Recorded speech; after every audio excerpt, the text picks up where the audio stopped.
उसके जीवन में निरस्ता कभी नहीं आती। और जिसके जीवन में निरस्ता नहीं आती उसमें काम की उत्पत्ति होती ही नहीं कि मुझे ये चाहिए, कि मुझे वो चाहिए, कि मुझे ये चाहिए। ये तो निरस्ता को मिटाने के लिए काम की उत्पत्ति होती है। और निरस्ता उत्पन्न होती है कब? जिसका कोई अपना प्रिय नहीं है, तब होती है। तो ये मान लेना कि प्रभु मेरे अपने हैं, अपने में हैं। बात तलाश कहां करोगे? अभी हैं तो भविष्य की आशा क्यों रखोगे? समर्थ हैं तो डरने की बात क्या है? अद्वितीय हैं तो कसौटी करने की जरूरत ही नहीं है। अद्वितीय वाला एक ही है। जब एक ही हैं और तो फिर कैसे ये प्रश्न नहीं आता। तो प्रेमियों ने कभी ये नहीं सोचा कि वे कैसे हैं, कभी नहीं सोचा। और ये भी कभी नहीं सोचा कि वो मेरे साथ क्या करेंगे। उनका तो मुझ पर अधिकार ही है। मैं तो उनका हूं ही, इसलिए वो जो करेंगे वही बड़े मजे की बात होगी, उसी में मजा आएगा। और वे कभी भी मुझसे अलग नहीं हो सकते, अपनी सत्ता के बाहर नहीं कर सकते, कभी भूल नहीं सकते। क्यों? अपने हैं यूं, कैसे भूलेंगे? कोई दो थोड़े ही है जो ये सोचना पड़ेगा कि क्या करते हैं, कहाँ करते हैं। आप खुद ही सोचिए, किसी का कोई अपने ही हो तो वो उसके संबंध में कहाँ सोचेगा कि तुम क्या करते हो? अपने हो इसलिए मुझको प्यारे हो, और जो तुम करते हो उसी में मुझको मजा है।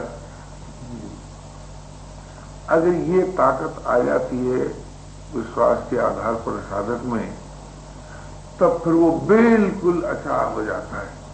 क्यों? अपनी कमी पूरी करने के लिए तो वे अपने हैं ही।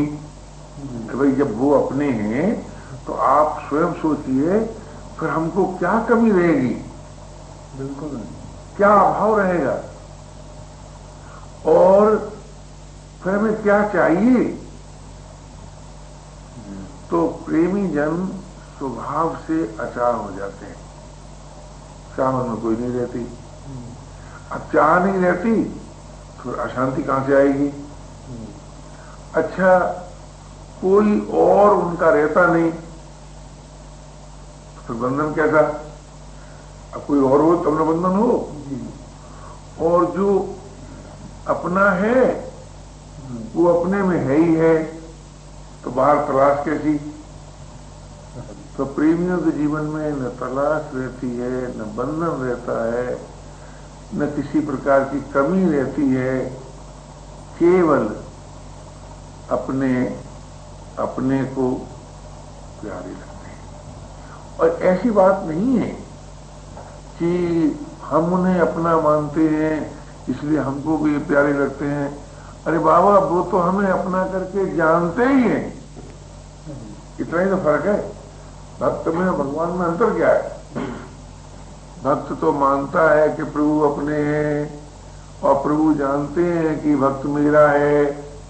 तो जब ये नियम ही है कि अपना अपने को प्यारा लगता ही है, तो हम तो उनको प्यारे लगते ही हैं। हमें भी वो प्यारे लगे, इसी का नाम भक्ति। भक्ति का अर्थ थोड़ी है हम कोई बैठ के अभ्यास करेंगे और उसका परिणाम कुछ होगा, उसको भक्ति नहीं कहते। भक्ति माने भगवान को हम प्यारे लगते ही हैं, हमें भी वो प्यारे लगे।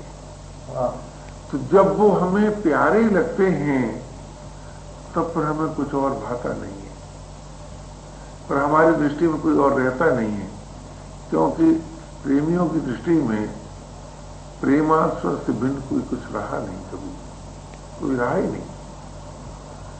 अब कोई और है नहीं तो मन जाए कहां?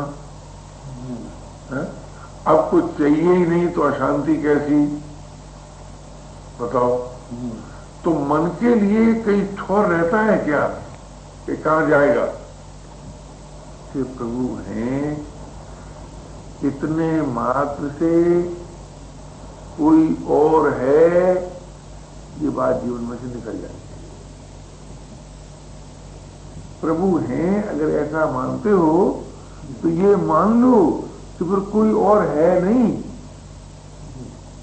ये थोड़ा ऊंचे से ऊंचा दर्शन और सरलता पूर्वक ऐसा मान लो भाई अपना कोई और नहीं है। इस पचड़े में न पड़ना हो तो ये मान लो कि अपना कोई और नहीं है।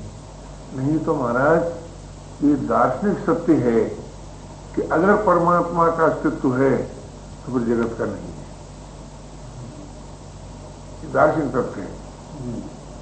अगर आत्मा का अस्तित्व है तो वो शरीर का अस्तित्व नहीं है, क्योंकि आप सोचिए कि शरीर का भी अस्तित्व हो और आत्मा का भी अस्तित्व हो और दोनों विपरीत हों। कभी आपने अंधकार और प्रकाश को मिलते देखा है?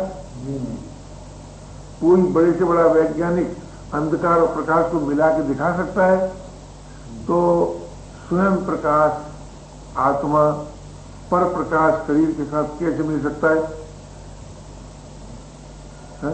आप सोचिए, अखंड अविनाशी अनंत समर्थ पूर्ण परमात्मा और सतत परिवर्तनशील जगत, दो स्वतंत्र सत्ताएं कैसे मिल सकती हैं? मिल नहीं सकती। लेकिन अगर किसी को इस दार्शनिकता में का बोध न हो या ये दार्शनिकता न भाती हो तो वो भोले भाले साधक ही कह देते हैं भैया हमारा तो कोई और है नहीं। कोई कहते हैं संसार होगा भैया, कोई कहते हैं अमुक होगा भैया, पर हमारा कोई और नहीं।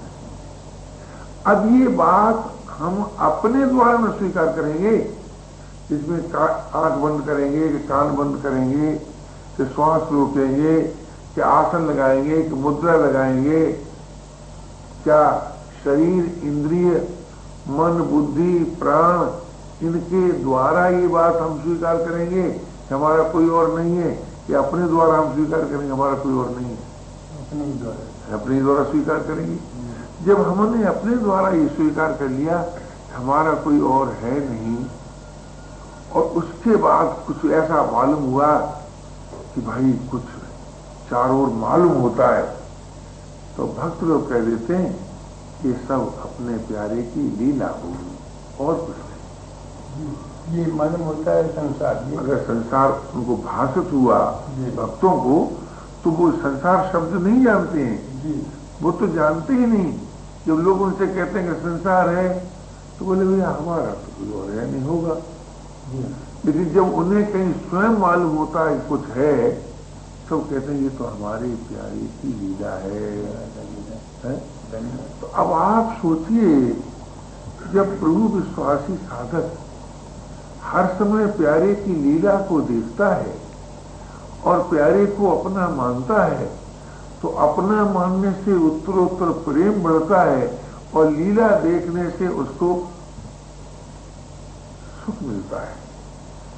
रस नहीं, सुख मिलता है, क्योंकि कोई अपने की कोई लीला देगा तो अच्छा लगता ही नहीं कि वहां प्यारे जब प्रातः काल सूर्य उदय से पहले जब चिड़ियां चहचहाती हैं तो जब प्रेमी देखता है अरे प्यारे तुम बड़ी लीलाधारी हो, तुम चिड़िया के रूप में हमें सोते से जगा रहे हो, तुम सूर्य के रूप में प्रकाश दे रहे हो, तुम वायु के रूप में श्वास लेने दे रहे हो, तुम जल के रूप में प्यास बुझा रहे हो, तुम भूमि के रूप में आश्रय दे रहे हो, मेरे को सुख देने के लिए तुम अनेक प्रकार की नित्य नव लीलाएं कर रहे हो।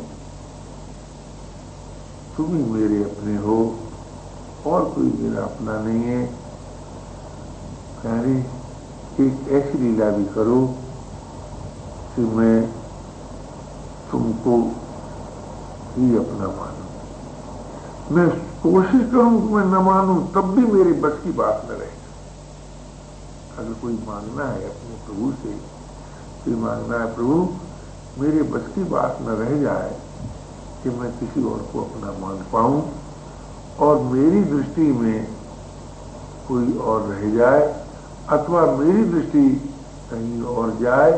इतना ही नहीं, किसी और का अस्तित्व ही न रह जाए मेरी दृष्टि में। जाएगा कहां? दृष्टि जाएगी कहां? जब किसी और का अस्तित्व मानूंगा तब न दृष्टि जाएगी। जब किसी और का महत्व मानूंगा तब न आकर्षण होगा। तो प्रभु आप अपनी अहित की कृपा से इतनी मुझ पर कृपा करना कि मेरी दृष्टि में किसी और का अस्तित्व, किसी और का महत्व न रह जाए। केवल तुम्हारा ही अस्तित्व रह जाए, केवल तुम्हारा ही महत्व रह जाए और तुम्ही में अपनत्व रह जाए। अगर मैं किसी और के अस्तित्व को मान बैठा तो किसी और का महत्व भी नहीं आगे आ जाए मेरे जीवन, मेरी आस्था में, तो मैं तो आपसे विमुख हो जाऊंगा। अरे भाई, क्या भगवान ने हमको अपने से विमुख किया है? क्या किसी संसार ने कहा है कि तुम भगवान से विमुख हो जाओ? अरे संसार तो बेचारा भगवान की याद दिलाने के लिए आपकी पकड़ में ही नहीं आया अभी तक। आप तो बहुत दौड़े, पकड़ पाए क्या? आप सच मानिए, ये जिसे लोग जड़ जगत कहते हैं, ये प्रभु की ओर आकर्षित करने की उनकी लीला है। ये सारी सृष्टि हमें निरंतर प्रभु से मिलाना चाहती है। एक पुष्प खिलता है, आप देखकर खुश होते हैं, उसको दुख होता है, हाय हाय मुझ में जिसकी सुंदरता है, मुझ में जिसकी सत्यता है, कि उसे नहीं देखता, अब मैं नहीं जिंदा रह सकता। पुष्प मुरझा जाता है, आपको संदेश देता है तुम मुझको देखते हो, मुझ में मेरा कुछ नहीं। मुझ में जो सौंदर्य है वो अनंत सौंदर्य का है, मुझ में जो सत्ता है वो स्वतंत्र सत्ता की है। तुम मुझे मत देखो, आप देखोगे कि सारा संसार हमें और आपको सदैव इस ओर संकेत कर रहा है। मुझे मत देखो, उसको देखो जो तुम में है, तुम्हारा है, मुझे मत देखो। जब हम उनको देखने लगते हैं तब कह बैठते हैं दर दीवार दर्पण में जित देखूं चित तोय, कंकर पत्थर टीपुरी भई आरसी। ये क्या है? कि हमारी दृष्टि का परिवर्तन है। कोई वास्तव में तो वो है ही। आप सोचिए, अगर किसी वस्तु का स्वतंत्र अस्तित्व होता तो वो वस्तु हमारी पकड़ में आ जाती। वस्तु का अस्तित्व नहीं है, अस्तित्व प्रभु का ही है। अगर शराब में मस्त करने की ताकत होती तो बोतल को मस्त कर देती। शराब में मस्त करने की ताकत नहीं है, वो ताकत प्रभु में है और प्रभु अपने में है, इसलिए वो मस्ती आती है। नहीं तो शराब से बोतल को मस्त हो जाना चाहिए है? अगर मान लीजिए खुराक में शरीर को ताकत देने की ताकत होती तो खुराक तो खाते ही रहे आप। कमजोरी आ कहां से गई? बलनाथ हो कहां से गया? अगर संसार के भोग सामग्री में सुख होता तो भोग तो भोगते ही रहे, पर आज भूखे क्यों हैं? आज अभाव क्यों है? इससे स्पष्ट सिद्ध होता है कि संसार की प्रत्येक गतिविधि भी हमें अपने प्यारे की ओर धकेल रही है, फेंक रही है।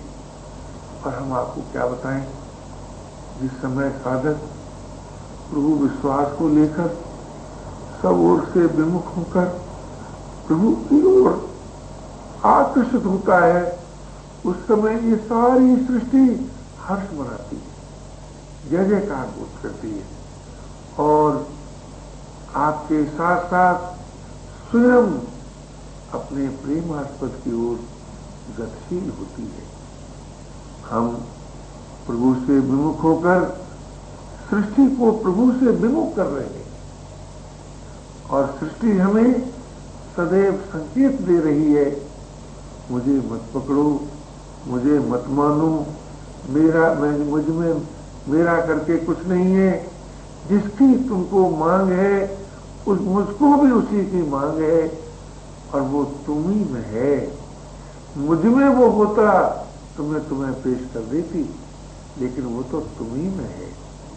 जब तुम सब ओर से अपने को हटा लेते हो और प्रभु की ओर आकर्षित होने की आवश्यकता अनुभव करते हो, कोई आपको श्रम नहीं होता प्रभु की ओर चलने में, कोई आपको कठिनाई नहीं होती। केवल जब आप आवश्यकता अनुभव करते हो, प्रभु अब मेरा कोई और नहीं है और मुझे कुछ नहीं चाहिए, आप ही मेरे अपने हो, उसी समय सारी सृष्टि अपना भेष बदलकर आपसे अभिन्न होकर प्यारे की प्रीत होकर प्रीतम को रस प्रदान करती है। आप जानते हैं, लोग कहते ही हैं सिया राम सब जग जानी, करो प्रणाम जोर जुगमानी। अरे बाबा, सिया और राम ही तो है और कुछ है थोड़ी, सिया और राम ही है। इसलिए सृष्टि भी हम में विलीन हो जाती है, हम उनकी प्रीत हो जाते हैं और प्रीत होकर उनको जब रस मिलता है, प्रीत से जब प्रीतम को रस मिलता है तो प्रीतम स्वयं प्रीत होते हैं।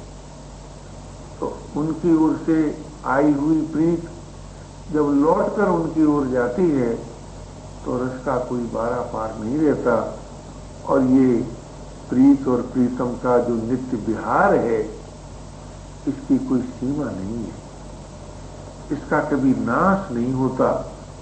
ये अविनाशी है, ये असीम है, ये अनंत है। इसीलिए कहा गया कि ये प्रीत जो है वो प्रीतम को रस प्रदान करती है। वास्तव में आती कहां से है, उसमें सत्ता किसकी है? उन्हीं से आती है। अगर उन्हें हम प्यारे न लगते होते तो सच मानिए हमें कभी याद करना चाहिए। ये जो हर भाई के जीवन में, हर बहन के जीवन में एक उदासी रहती है, एक अभाव रहता है, सोचता रहता है कहाँ रस है, कहाँ जीवन है, कहाँ पूर्णता है। और उसके लिए अपनी भूल से जब परिस्थितियों की ओर संबंध जोड़ता है, सृष्टि की ओर संबंध जोड़ता है, तो एक बार नहीं अनेक बार धोखा खाता है, धोखा खाता है, प्रत्येक पल में धोखा खाता है। कहाँ है प्रीतम, कहाँ है रस, कहाँ है जीवन, कहाँ है? तो पता चलता है कि अपने में, अपने में। अब अपने में अपना प्रीतम है, ये आस्था ही वास्तव में आस्था है। तो जब हम अपने में अपने प्रीतम को स्वीकार करते हैं तब स्वभाव से सब ओर से विमुख होते हैं। स्वभाव से हमारी गति अंतर्मुख हो जाती है। आजकल लोग कहते हैं अंतर्मुख गति करो, पत्थर करो। अरे बाबा, जब हम अपने में अपने प्रीतम को स्वीकार करेंगे तब गति अंतर्मुख होती है। तो जो चीज होती है वो है साधना, और जो है वो है साध्य। तो साधना भी हम में है और साध्य भी हम में है। तो साधना से साध्य को रस मिलता है और हम असाधन रहित होते हैं। लेकिन जब हम असाधन रहित हो जाते हैं तब वो साधना जो है वो प्रियता के रूप में परिणत हो जाती है। फिर उसका एक ही रूप रह जाता है, अद्वितीय रूप, प्रियता, अखंड प्रियता, अगाध प्रियता। आप देखेंगे प्रियता प्रिय को रस देती है और उसका कुछ काम ही नहीं है, और प्रियता कभी पूरी नहीं होती, कभी उसका नाश नहीं होता। उसी प्रियता को भक्ति तत्व भी कहते हैं। उसी प्रियता को, उसी प्रियता का जो बाह्य रूप आता है व्यवहार के क्षेत्र में, वो सेवा कहलाती है। और उसी प्रियता का जो विचार का रूप होता है वो त्याग कहलाता है। और जब ये तीनों चीजें इकट्ठी हो जाती हैं, सेवा, त्याग, प्रेम, वही भक्ति है। उस भक्ति से भगवान को रस मिलता है। असल में भगवान को रस भगवान की भक्ति देती है, लेकिन उस भक्ति को अभिव्यक्त होने के लिए हमें और आपको भक्त होना है। भक्त होने का अर्थ क्या है? भगवान से जातीय संबंध, नित्य संबंध और आत्मीय संबंध स्वीकार करना है। मैं प्रभु की जाति का हूं, प्रभु से ही मेरा नित्य संबंध है, प्रभु ही मेरे अपने हैं। ये जो भक्त का स्वभाव है, ये जो भक्त का जीवन है, उस भक्त में फिर गौरी और शिव होकर, सीता और राम होकर, राधा और कृष्ण होकर नित्य विहार होता है। कभी किसी सदग्रंथ ने ये नहीं कहा कि वो भी समय कभी आता है जब गौरी और शंकर का विहार समाप्त होता है। कभी नहीं कहा, कभी नहीं कहा। कभी किसी भक्त ने ये नहीं कहा कि वो भी समय आता है कि जब सीता और राम का विहार समाप्त होता है। कभी नहीं कहा। राधा और कृष्ण का विहार समाप्त कभी नहीं कहा। तो आप ही बताइए, प्रीत और प्रीतम का विहार कैसे समाप्त हो जाएगा? कभी समाप्त होता ही नहीं। इसलिए वही जीवन है और वही अविनाशी है। ये जीवन का जो अभाव है, जीवन की जो निरस्ता है, वो तभी समाप्त होगी जब हमी में, अर्थात भक्त में भक्ति का अवतरण हो।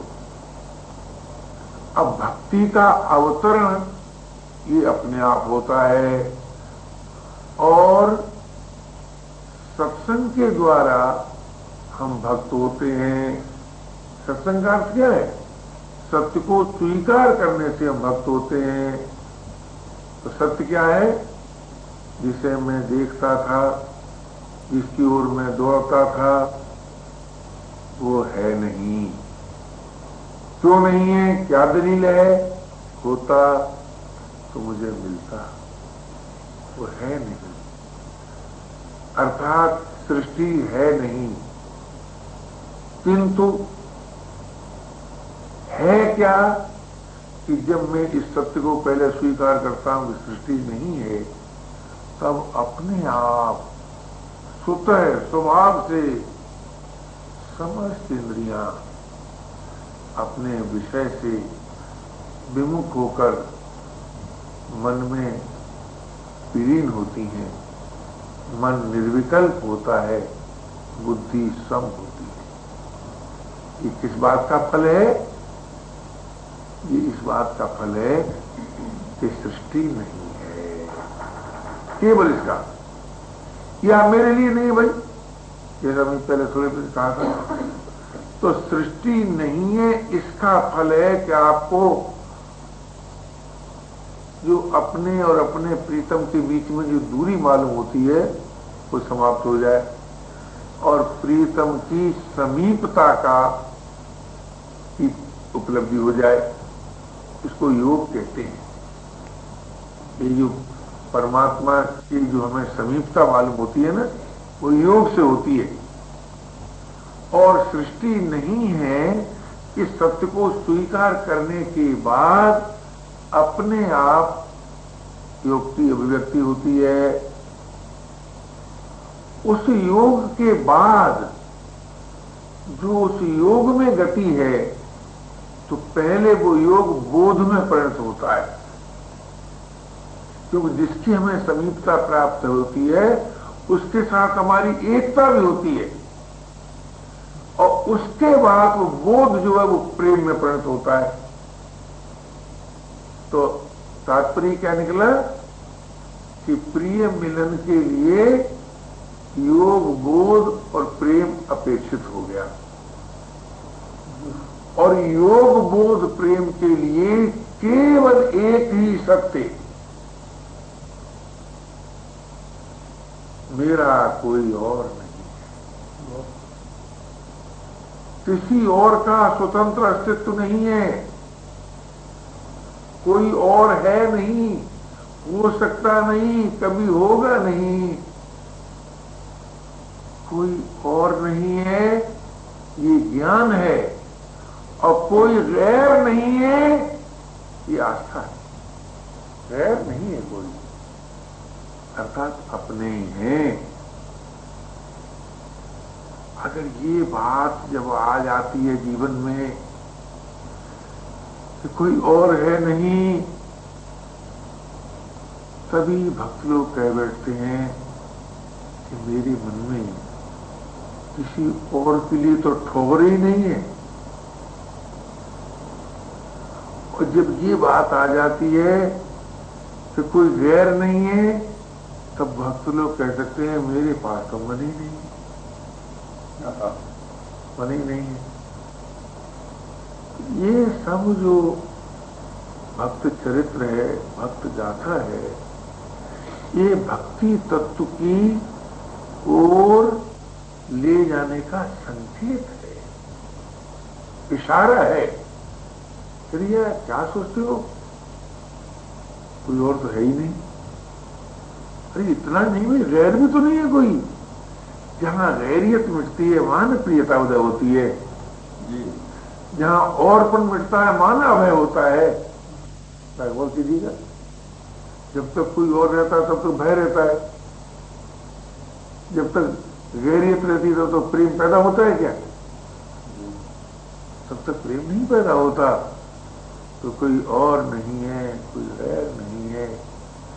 इस सतगुरु वाक्य में यदि हमारी आस्था हो जाए, यदि हमारा विश्वास हो जाए, तो महाराज अभी अभी हम सब भक्त हो जाए, और भक्त होने के बाद भगवत कृपा से स्वतः भक्ति की अभिव्यक्ति हो जाए, और भक्ति की अभिव्यक्ति होने से ये जीवन भगवान के काम आ जाए। यही इस जीवन का सार सर्वस्व है। हम सब प्रभु की कृपा से भक्त होकर भक्ति तत्व में प्रवेश पा जाए, जिससे भगवान को रस मिले। इसी सद्भावना के साथ सभी को प्रणाम।